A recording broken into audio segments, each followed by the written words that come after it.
दोस्तों, स्वागत है आप सभी का राधा रानी के छोटे से यूट्यूब चैनल पर। आज हम सुनने जा रहे हैं श्री सत्यनारायण भगवान की कथा का पहला अध्याय। तो उससे पहले हम जान लेते हैं कि आपको पूजा के लिए जो आवश्यक सामग्री होती है वह क्या क्या चाहिए होती है।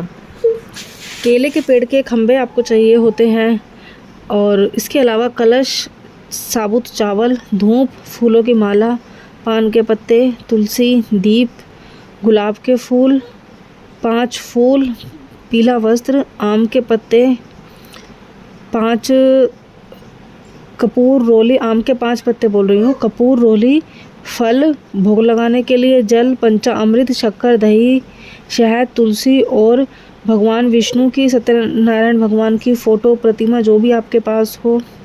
प्रसाद के रूप में आप आटे को भूनकर उसके अंदर चीनी और घी मिलाकर, पंचामृत मिलाकर आटे का प्रसाद आप बना सकते हो।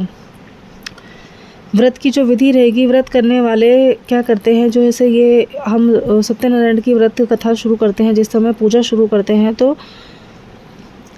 पूर्णिमा के दिन, संक्रांति के दिन या एकादशी के दिन सायंकाल स्नान आदि करके निर्वित होकर, साफ शुद्ध होकर, पूजा के स्थान पर आसन पर बैठकर श्री गणेश, गौरी, वरुण, शिव, विष्णु आदि सब देवताओं का ध्यान करके पूजा करते हैं। संकल्प लेते हैं कि मैं यह सत्यनारायण स्वामी का पूजन व कथा श्रवण कर रहा हूँ या कर रही हूँ, और हाथों में फूल लेकर सत्यनारायण भगवान का ध्यान करें, और अपना जो भी फल फूल आपने लाए हैं वो चढ़ाएं, और अपना जो भी आपकी व्रत का संकल्प है, जिस भी वजह से आप ये व्रत कर रहे हैं, वह संकल्प लें और भगवान की कथा को आगे शुरू करें, अपना व्रत शुरू करें। तो सत्यनारायण भगवान की कथा का पहला अध्याय। एक समय की बात है, नैमिषारण्य तीर्थ में सोनकादिक 88,000 ऋषियों ने श्री सूत जी से पूछा, हे प्रभु, इस कलयुग में वेद विद्या रहित मनुष्यों को प्रभु शक्ति किस प्रकार मिल सकती है तथा उनका उद्धार कैसे हो सकता है। हे मुनि श्रेष्ठ, कोई ऐसा तप कहिए जिससे मैं थोड़े समय में ही पुण्य प्राप्त कर लूं और मुझे मनवांछित फल भी मिल जाए। कथा सुनने को हमारी प्रबल इच्छा है। शास्त्र ज्ञाता श्री सूत जी बोले, हे वैष्णवों, मैं पूज्य, आप सब ने प्राणियों के हित की बात पूछी है। अब मैं उसे श्रेष्ठ व्रत को आप लोगों से कहता हूँ, जिस व्रत को श्री लक्ष्मी नारायण ने भगवान से पूछा था। श्री लक्ष्मीपति ने मुनि श्रेष्ठ नारद जी से कहा, ध्यान से सुनो सत्यनारायण भगवान की कथा। पहला अध्याय। एक समय योगीराज नारद जी को दूसरों के हित की इच्छा से अनेक लोकों में घूमते हुए मृत्यु लोक में आ पहुँचे।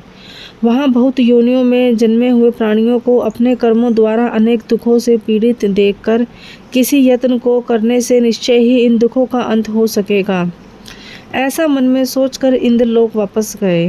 वह श्वेतावर्ण और 4 भुजाओं वाले देवों के ईश नारायण को देखकर स्तुति करने लगे। हे भगवान, आप अत्यंत शक्ति से संपन्न हैं, मन तथा वाणी भी आपको नहीं पा सकती, आपका आदि मन अंत नहीं है, निर्गुण स्वरूप सृष्टि के कारण भक्तों के दुखों को आप नष्ट कर सकते हो, आपको मेरा सत सत प्रणाम। हे मुनि श्रेष्ठ, क्या आपके मन में बात है, आप किस काम से मेरे पास आए हैं? यह श्री विष्णु जी श्री नारायण भगवान ने नारद जी से पूछा। तब नारद जी ने बोला, मैं मृत्यु लोक में बहुत से मनुष्यों को देखकर आया हूँ जो अनेक योनियों में अपने बुरे कर्मों के कारण दुखी हैं। हे नाथ, उन पर दया करिए और बताइए, मनुष्य अपने थोड़े से प्रयत्न से कैसे अपने सभी पापों को नष्ट कर सकते हैं। श्री भगवान जी बोले, हे नारद, मनुष्य की भलाई के लिए तुमने बहुत अच्छी बात पूछी, जिसे कम करने से मनुष्य मोह से हट जाता है। मैं वह कहता हूँ, सुनो, बहुत पुण्य देने वाला स्वर्ग तथा मृत्यु लोक दोनों में दुर्बल उत्तम व्रत अच्छी तरह विधान पूर्वक संपर्क करने से मनुष्य मोह से छूट जाता है। सुनो, बहुत ही पुण्य देने वाला वर्ग मृत्यु लोक दोनों में दुर्बल वह उत्तम व्रत आज मैं परमेश्वर होकर तुमसे कहता हूँ। श्री सत्यनारायण भगवान का यह व्रत अच्छी तरह विधान पूर्वक संपन्न करने से मनुष्य तुरंत ही यह सुख भोगकर मरने पर मोक्ष की प्राप्ति कर लेता है। श्री भगवान जी के वचन सुनकर नारद जी बोले, हे मुनि, उसी व्रत का फल है यह क्या विधान है? यह व्रत कैसे किया जाएगा और किस दिन इस व्रत को करना चाहिए, आप कृपया मुझे विस्तार में बताएं। भगवान विष्णु बोले, दुख शोक आदि को दूर करने वाला यह व्रत सभी स्थानों पर विजयी रहेगा।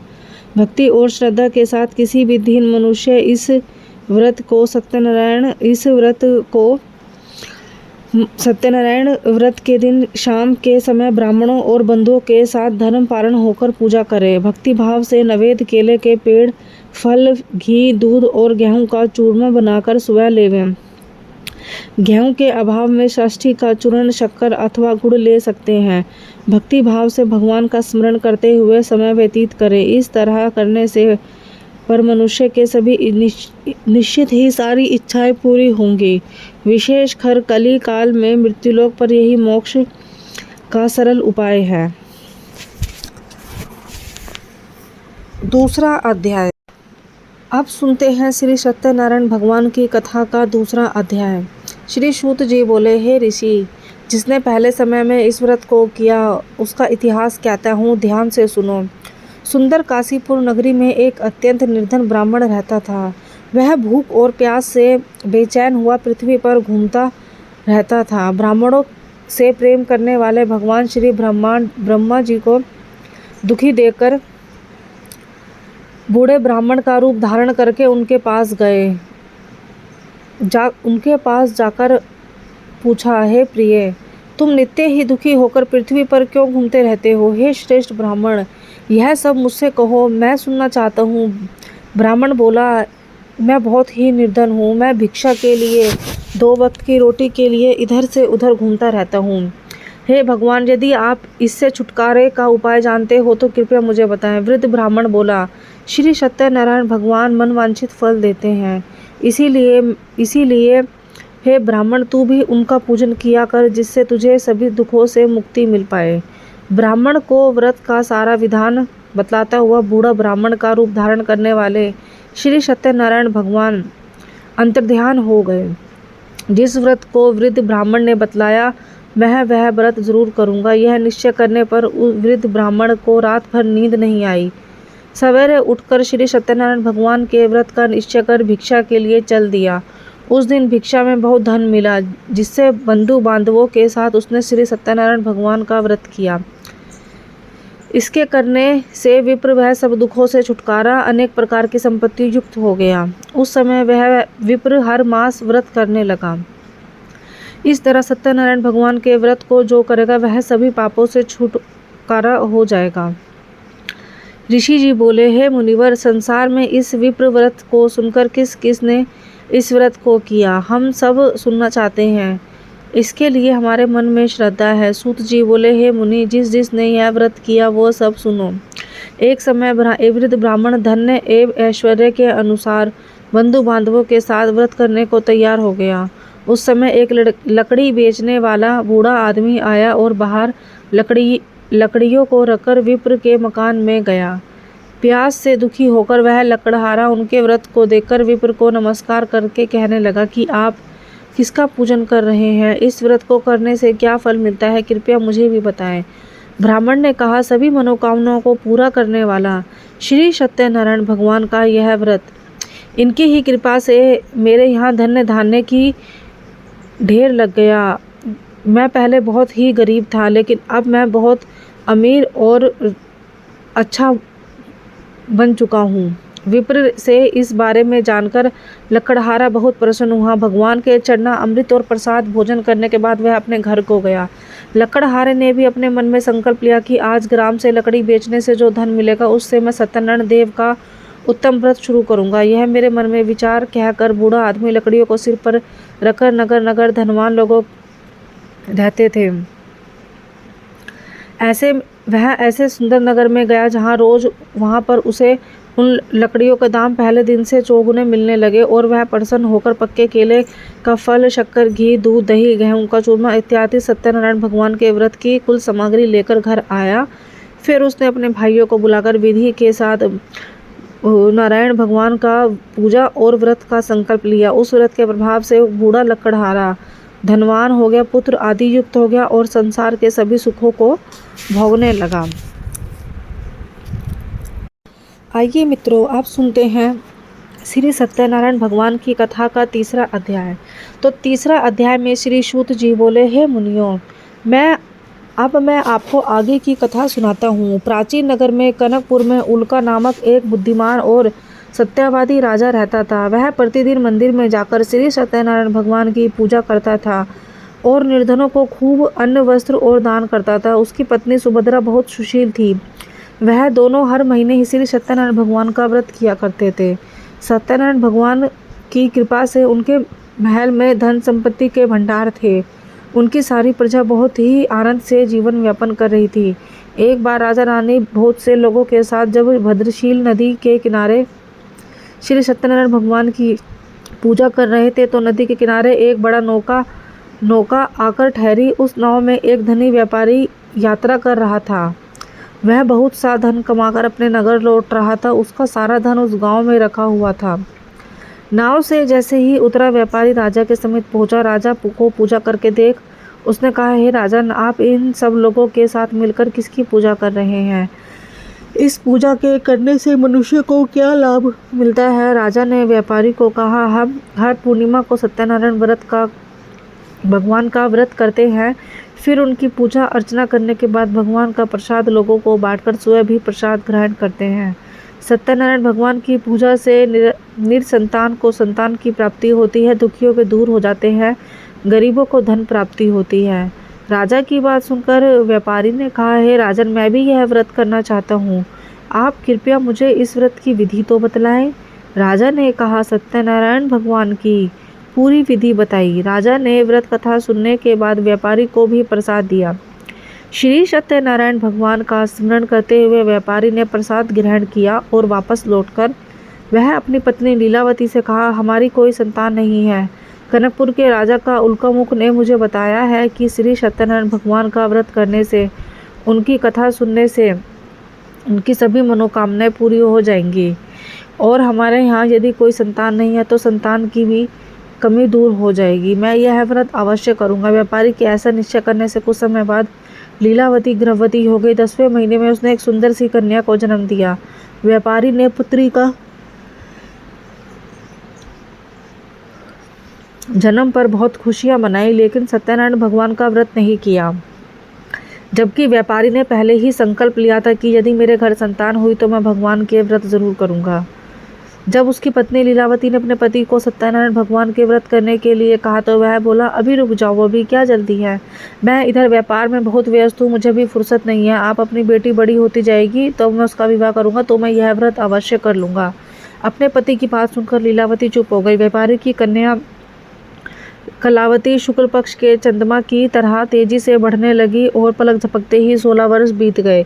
एक दिन व्यापारी बहुत सा धन कमाकर घर लौटा तो व्यापारी ने अपनी बेटी की सहेलियों के साथ उपवन में घूमते देखा तो उसके विवाह की चिंता होने लगी। व्यापारी ने कलावती के लिए सुयोग्य वर ढूंढने के लिए अपने सेवकों को दूर दूर के नगरों में भेजा। व्यापारी के सेवकों ने कंचनपुर नगर में पहुँचे। उस नगर में उन्होंने एक वणिक पुत्र को देखा। वणिक का बेटा अत्यंत ही सुंदर और बहुत गुणवान था। सेवकों ने वापस लौटकर व्यापारी को उस वणिक के बेटे के बारे में बताया। व्यापारी उस सुंदर लड़के को देखकर बहुत प्रसन्न हुआ और वह कलावती का विवाह धूमधाम से उसके साथ कर दिया।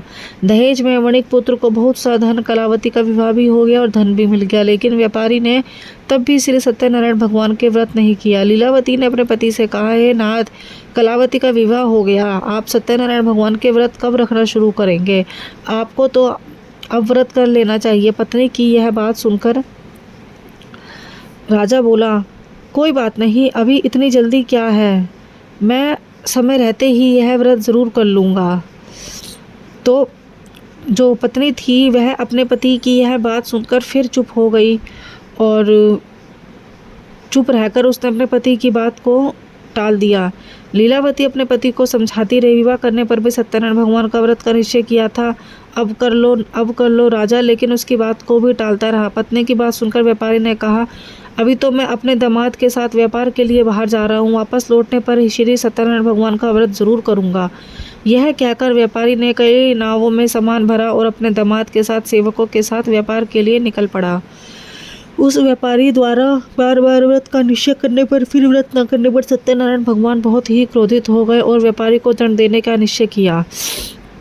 व्यापारी अपने दामाद के साथ जब रतनपुर में पहुंचा, व्यापार करने लगा। एक दिन कुछ चोर महल में चोरी करके भाग रहे थे। सैनिक उनका पीछा कर रहे थे। भागते हुए चोरों ने सैनिक से बचने के लिए चोरी का धन मौका देकर व्यापारी की नाव में छिपा दिया। खाली हाथ चोर आराम से भाग गए। चोरों का पीछा करते हुए सैनिक व्यापारियों के पास पहुंचे। उन्होंने व्यापारी की नाव की तलाशी ली तो उन्हें राजा का चोरी किया गया धन मिल गया। तब सैनिक व्यापारी और उसके दामाद को बंदी बनाकर राजा के पास ले गए। राजा ने उन दोनों को बंदी गृह में डाल दिया।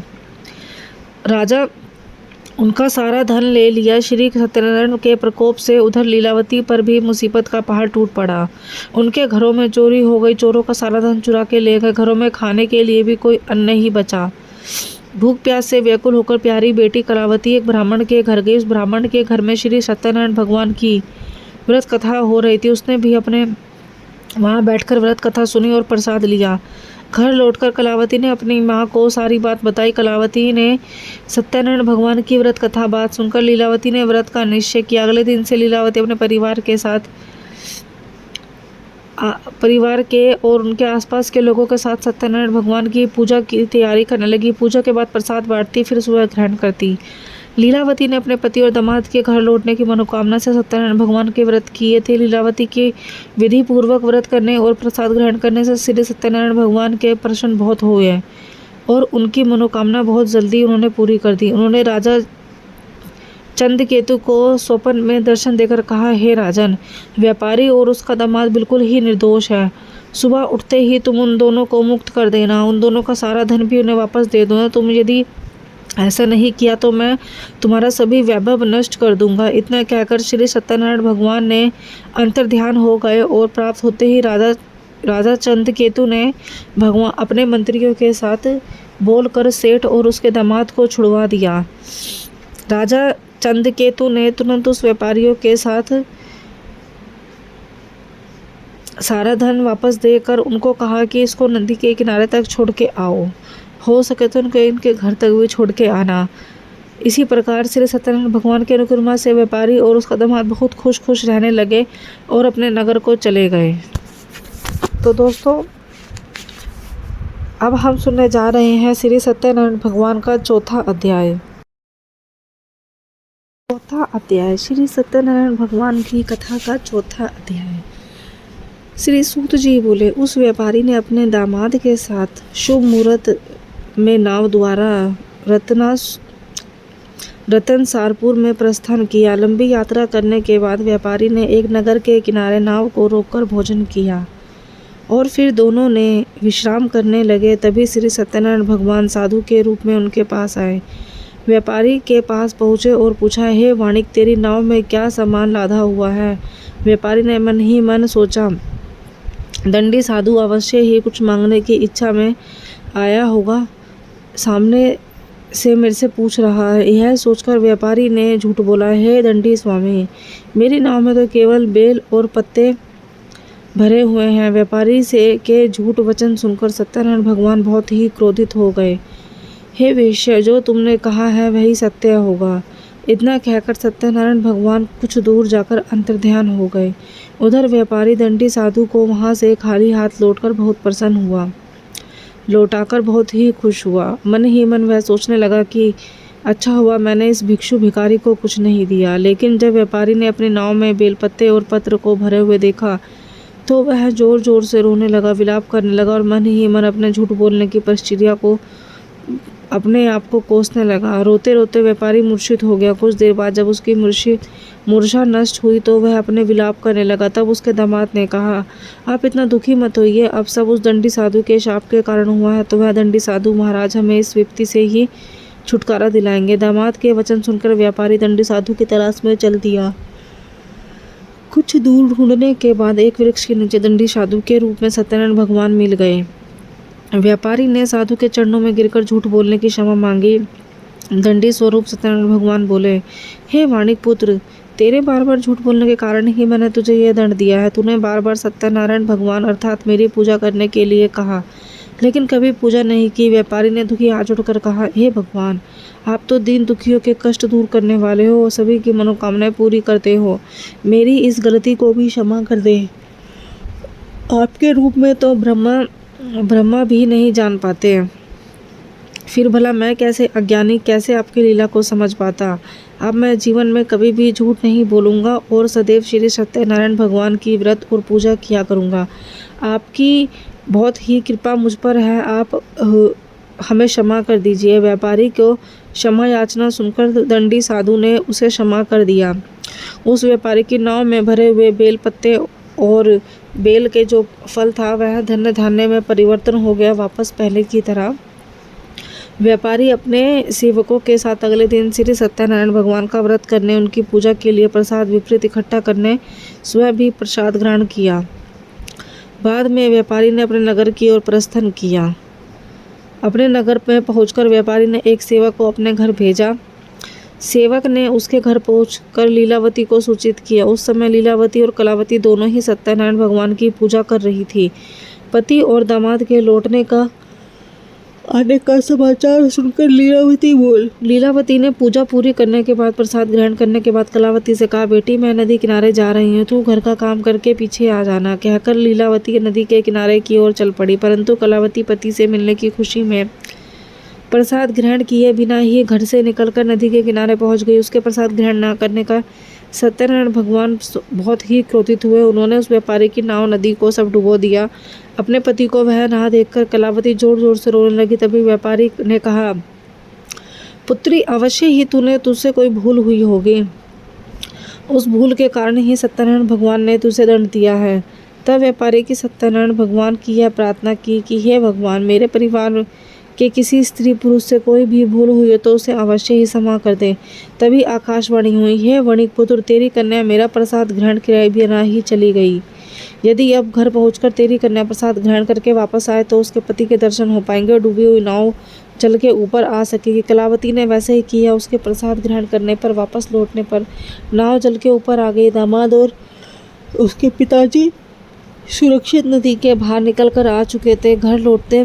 घर लौटकर व्यापारी ने अपने परिवार और बंधु बांधवों के साथ मिलकर विधि अनुसार श्री सत्यनारायण भगवान की पूजा की, उनकी अर्चना की। सभी मंगल कार्य पूरे हुए और आनंद पूर्वक अपना जीवन व्यतीत करने को विष्णु लोक चले गए। तो यह थी दोस्तों हमारी सत्यनारायण भगवान की चौथी कथा। अब हम सुनते हैं अंतिम और आखिरी अध्याय, 5वां अध्याय श्री सत्यनारायण भगवान कथा का। सूत जी बोले, हे ऋषि मुनि, और मैं भी कथा सुनाता हूँ। कौशलपुर में एक राजा तुंगध्वज, उसकी प्रजा छत्र छाया में आनंद पूर्वक जी रही थी। राजा तुंगध्वज अपनी प्रजा के साथ बहुत ही सुख और दुख का ध्यान रखता था, लेकिन एक बार उसने सत्यनारायण भगवान का प्रसाद ग्रहण नहीं किया। तब सभी को चिंताओं से मुक्त करके धन संपत्ति से भंडारा भरकर प्राणियों को जीवन के सुख देने वाला श्री सत्यनारायण भगवान ने राजा को प्रसाद ग्रहण न करने का दंड दिया। एक दिन राजा तुंगध्वज जंगल में हिंसक पशुओं के कारण पशुओं का शिकार करने के लिए निकल पड़ा। तेजी से घोड़ा दौड़ाकर शिकार के पीछा करते हुए वह अपने सैनिकों से अलग हो गया और देर तक हिंसक जानवरों का शिकार किया। अतः कुछ देर विश्राम करने की इच्छा में वह पेड़ के नीचे जाकर बैठ गया। समीप ही कुछ चरवाहे सत्यनारायण भगवान की पूजा कर रहे थे। राजा ने उनके पास गुजरते हुए सत्यनारायण भक्तों को नमस्कार नहीं किया। चरवाहों ने राजा को पूजा के बाद प्रसाद दिया तो राजा ने उन्हें छोटे लोग समझकर ग्रहण नहीं किया। घोड़े पर सवार राजा अपने नगर की ओर चल दिया। जब राजा नगर में पहुंचा तब देखा सारा वैभव, धन संपत्ति सब नष्ट हो गया है। श्री सत्यनारायण भगवान के प्रकोप से राजा जो था वह वापस निर्धन हो गया। तब राजजोशियों ने कहा राजा से, हे राजा महाराजा, आपने अवश्य ही कोई ना कोई भूल की होगी। अगर आप उस भूल का प्रायश्चित कर ले तो सब कुछ पहले जैसा ही हो जाएगा। राजा को तुरंत अपनी भूल का स्मरण हो गया। अति मंदिर में जाकर राजा ने श्री सत्यनारायण भगवान से बहुत क्षमा मांगी, उनकी पूजा अर्चना करी, व्रत कराया। इसकी कृपा से यह चमत्कार हुआ कि राजा का जो भी खोया हुआ वैभव था वह लौटकर वापस आ गया। सत्यनारायण भगवान की अनुकृपा से जीवन के इसके सभी दुख जो थे वह समाप्त हो गए और वह सुख को भोग के अंत में मृत्यु लोक को प्राप्त हुए। श्री सत्यनारायण भगवान की व्रत पूजा करने से जो मनुष्य अपने जीवन में दुख और चिंताएं नष्ट करा लेता है, उसके घर में धन धान्य और भंडारे भरे रहते हैं। निसंतानों को संतान की प्राप्ति होती है, सभी की मनोकामनाएं पूरी होती हैं, अंत में वह मोक्ष को प्राप्त होकर वैकुंठ धाम जाते हैं। तो श्री सूत जी ने कुछ पल रुककर कहा, हे श्रेष्ठ मुनियों, श्री सत्यनारायण भगवान की व्रत और पूर्व जन्म में जिन लोगों ने किया दूसरों का संहार, साथ ही साथ उनकी मनोकामनाओं को निसंतानों को संतान की प्राप्ति होती है और सभी प्रकार की इच्छाएं उनकी पूरी होती है। अपना जीवन व्यतीत करने के बाद अंत में वह मनुष्य मोक्ष की प्राप्ति होती है, जो आजीवन भगवान सत्यनारायण भगवान विष्णु की आराधना, पूजा, व्रत आदि करते हैं। श्री सूत जी ने कुछ पल रुककर कहा, हे मुनियों, श्री सत्यनारायण भगवान के व्रत को पूर्ण जन्म में जिन लोगों ने किया, वह दूसरे जन्म के भी सभी सुखों को प्राप्त कर लेंगे। इसी के साथ साथ दूसरे जन्मों में सभी जितने भी तरह के दुख हैं वह सब उनके नष्ट हो जाएंगे। वृद्ध शतानन ब्राह्मण ने पूर्व जन्म में सत्यनारायण भगवान की विधि पूर्वक व्रत किया था, तो दूसरे जन्म में सुदामा के रूप में भगवान की पूजा करते हुए अंत में मोक्ष को प्राप्त हुए, वैकुंठ धाम को चले गए। उल्कापुर राजा ने अगले जन्म को गए व्यापारियों को मूर्ध्वज के रूप में जन्म लिया और अपने पुत्रों को आरे से चीरकर भगवान के अनुकृपा से वैकुंठ को प्राप्त हुए। राजा ध्वज अगले जन्म में मनु के रूप में जन्म लेकर भगवान का पूजा पाठ करते हुए लोकप्रिय होकर सद्गर्म करते हुए मोक्ष की प्राप्त हो चुके थे। हे ऋषि मुनियों, श्री सत्यनारायण भगवान का व्रत और पूजा जो भी मनुष्य करता है वह सभी चिंताओं से मुक्त हो जाता है। उसके घर में धन संपत्ति के भंडारे लग जाते हैं, कभी कोई कलह नहीं होता। तो दोस्तों, इतनी सी थी मेरी वीडियो श्री सत्यनारायण भगवान के व्रत कथा की। यदि आपको मेरी वीडियो अच्छी लगे तो मेरे चैनल को सब्सक्राइब कीजिएगा, मेरी वीडियो को लाइक कीजिएगा। मिलते हैं अगली वीडियो में इसी तरह के लिए। तब तक के लिए दोस्तों, राधे राधे।